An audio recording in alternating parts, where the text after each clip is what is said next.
പാട്ടുകൾ പാടിയിട്ട് വരികയാണ്. നിങ്ങൾ ആ സ്ഥലത്തേക്ക് കൊണ്ടുപോകാം. അങ്ങനെ ഈ നീലക്കണ്ണുള്ള സുന്ദരനായ ഈ മാലാഖ ഈ മൂന്ന് മനുഷ്യരെ ഈ ബേത്ലഹേമിലെ കാലിത്തൊട്ടിലോട്ട് എത്തിച്ചു. പെട്ടെന്നാണ് ഒരു വലിയ പ്രകാശം അവരുടെ ചുറ്റും മിന്നിയത്. അവൻ്റെ കൂടെ ഉണ്ടായിരുന്ന എല്ലാ മാലാഖമാരും, ആയിരക്കണക്കിന് മാലാഖമാർ പെട്ടെന്ന് അവൻ്റെ ചുറ്റും നിന്ന് പാടുകയും അതിൻ്റെ ലീഡറായിട്ടുള്ള ഈ കുറച്ച് മുൻപ് ഇവൻ്റെ ഈ കാഴ്ച മാറിപ്പോയപ്പോൾ, ശ്രദ്ധ മാറിപ്പോയപ്പോൾ കൊയറിൻ്റെ ലീഡറായിട്ടുള്ള ഒരു ദൂതൻ ഈ ദൂതനെ വഴക്ക് പറഞ്ഞു. കാരണം വായിക്കേണ്ടതല്ലാത്ത സ്ഥലത്ത് ഇവൻ കിന്നരം വായിച്ചു. അപ്പോൾ അതിൻ്റെ ഒരു നീരസം ഉണ്ടായിരുന്നു. പക്ഷെ ഇപ്പോഴാകട്ടെ വളരെ ചിരിച്ചുകൊണ്ട് ഈ ലീഡറായിട്ടുള്ള മാലാഖ ഈ ദൂതനോട് പറയാണ്, നീയാണ് ഏറ്റവും മികച്ച മാലാഖ. കാരണം നീ പാട്ടുകൾ പാടുക മാത്രമല്ല, നീ നല്ല മനസ്സുള്ളവനാണ്. അതുകൊണ്ടാണ് നിന്നെ തന്നെ, നീയും പ്രശ്നത്തിലാണ്, പക്ഷെ നീ ഈ കഷ്ടപ്പെട്ട മനുഷ്യരെ സഹായിക്കാനുള്ള മനസ്സ് കാണിച്ചു. അതുകൊണ്ട് നീയാണ് ഈ കൂട്ടത്തിൽ ഏറ്റവും നല്ല മനസ്സുള്ളവരെന്ന് അദ്ദേഹത്തെ ആശ്ലേഷിക്കുകയും ഒരുമിച്ച് സ്വർഗത്തേക്ക് പോവുകയും ചെയ്തു. ഇതൊരു വിശ്വപ്രഖ്യാതമായിട്ടൊരു കഥയാണ്. പക്ഷെ ഇതിനകത്തൊരു സംഗതിയുണ്ട്. നമ്മൾ പാടുന്നത് സ്നേഹത്തെക്കുറിച്ചാണ്. നമ്മുടെ ഉള്ളിൽ സ്നേഹമുണ്ടോ? നമ്മൾ പാടുന്നത് ഐക്യത്തെക്കുറിച്ചാണ്. നമ്മളിൽ ഐക്യമുണ്ടോ? നമ്മൾ പാടുന്നത് ക്രിസ്തുവിൻ്റെ താഴ്മയെക്കുറിച്ചാണ്, എളിമയെക്കുറിച്ചാണ്. നമുക്കതുണ്ടോ? അതില്ല എങ്കിൽ ഇതൊക്കെ വെറും പാട്ടായിട്ട് മാത്രം തീരും.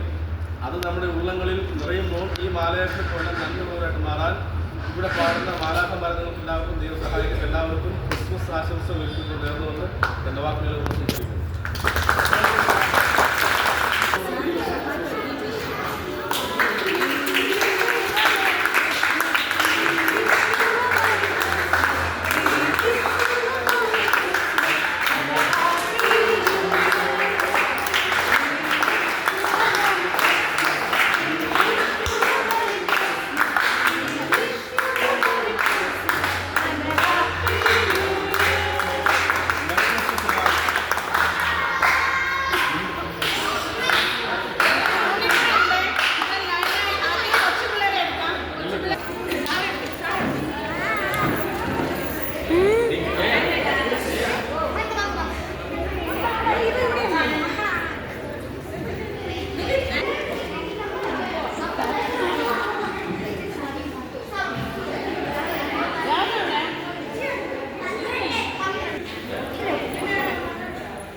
$54